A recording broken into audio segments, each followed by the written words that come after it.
Apabila kita berbicara berkenaan dengan pengurusan harta pusaka ni, semua orang sedia maklum. Setelah kita meninggal dunia, semua aset kita akan dibekukan. Okey, ini sudah tentu akan mendatangkan masalah lah kepada waris-waris kita di kemudian hari. Jadi di Awaris ataupun Amanah Warisan Berhad ini, kami ada menyediakan produk-produk yang boleh membantu tuan-tuan dan puan-puan untuk merancang pengurusan harta pusaka tuan-tuan dan puan-puan bagi mengelak berlakunya masalah di kemudian hari. Jadi dengan produk-produk ini, tuan-tuan dan puan-puan boleh merancang pengurusan harta pusaka tuan-tuan dan puan-puan supaya tidak timbul masalah dan memudahkan urusan pengagihan kepada waris-waris tuan-tuan dan puan-puan. Okey, yang pertama, wasiat. Okey, wasiat ni wasiat asas. Kita ada dua lah produk untuk wasiat ni. Pertama, wasiat asas.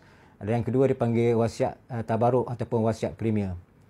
Okey, bagi produk wasiat ni, semua masyarakat ataupun orang ramai, tuan-tuan dan puan-puan, disarankan untuk mendaftar dan menulis wasiat. Maksudnya setiap orang mesti ada wasiat ni. Sama ada wasiat asas ataupun wasiat tabaruk ataupun wasiat premier ni. Jadi semua orang disarankan untuk menulis dan mendaftar wasiat. Okey, tujuan dia yang pertama sekali ialah tuan-tuan dan puan-puan supaya memudahkan urusan untuk mencairkan aset-aset tuan-tuan dan puan-puan setelah tuan-tuan dan puan-puan meninggal dunia nanti. Seperti mana kita sedia maklum, bila kita meninggal dunia, semua aset kita kena beku. Jadi apabila kita mendaftar wasiat semasa kita hidup ni, jadi produk wasiat itu boleh membantu untuk mencairkan ataupun memudahkan urusan bagi pengagihan harta pusaka kita nanti. Jadi di Awaris kita ada dua produk lah, wasiat asas dan juga wasiat tabaruk. Okey, bagi yang ketiga, produk ketiga dipanggil hibah amanah tunai. Okey, hibah amanah tunai ini boleh membantu tuan-tuan dan puan-puan untuk menyusun ataupun membuat pelaksanaan ataupun merancang kepada siapakah waris manakah yang patut menerima. Antaranya produk-produk yang boleh dimasukkan dalam hibah amanah tunai ialah bagi kenderaan, duit dalam akaun bank dan juga unit trust ataupun share. Jadi arahan ataupun pengagihan kepada aset-aset tuan-tuan tersebut boleh dinyatakan dalam produk hibah amanah tunai.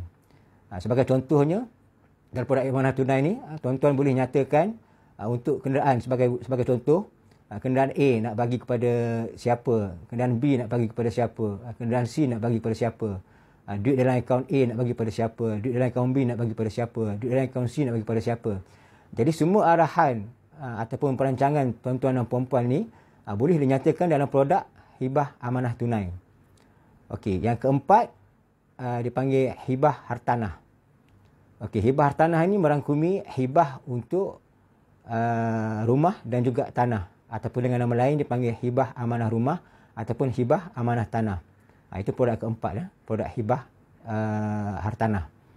Okey, dalam hibah amanah rumah ni, tuan-tuan boleh nyatakan kepada siapa rumah tersebut hendak diwariskan ataupun nak dibagi kepada siapa dalam produk hibah amanah rumah.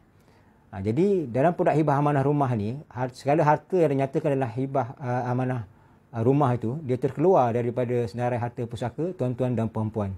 Maksudnya penerima kepada hibah amanah rumah tersebut, dia menerima secara mutlak lah rumah ataupun tanah yang dinyatakan dalam dokumen hibah amanah hartanah tersebut.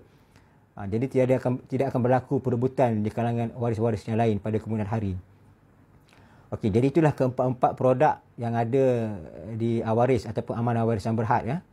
Pertama, wasiat asas. Yang kedua, wasiat tabaruk ataupun wasiat premier. Yang ketiga, hibah amanah tunai. Dan yang keempat, hibah amanah hartanah ataupun hibah amanah rumah dan juga hibah amanah tanah. Jadi keempat-empat produk ini boleh membantu tuan-tuan dan puan-puan untuk merancang pengurusan harta pusaka tuan-tuan dan puan-puan bagi memudahkan perjalanan pengagihan harta pusaka tuan-tuan dan puan-puan setelah tuan-tuan dan puan-puan meninggal dunia nanti. Jadi sudah tentulah ini tidak membebankan tuan-tuan dan puan-puan. Jadi kepada mereka yang ingin merancang berkenaan dengan pengurusan harta pusaka, bolehlah WhatsApp saya ataupun telefon saya Saya akan bantu tuan-tuan dan puan-puan bagaimana untuk merancang dan membuat pendaftaran bagi produk wasiat dan juga hibah yang ada di Awaris. Jadi sekali pendaftaran boleh dibuat secara online. Jadi saya akan bantu tuan-tuan dan puan-puan untuk membuat pendaftaran. Jadi nanti saya akan bagi barang-barang untuk tuan-tuan dan puan-puan isi. Segala bayaran apa semua boleh dilakukan secara online. Bayar terus kepada Amanah Warisan Berhad. Dan saya akan bantu tuan-tuan dan puan-puan sehingga selesai tuan-tuan dan puan-puan untuk membuat pendaftaran kepada produk wasiat dan juga hibah tersebut.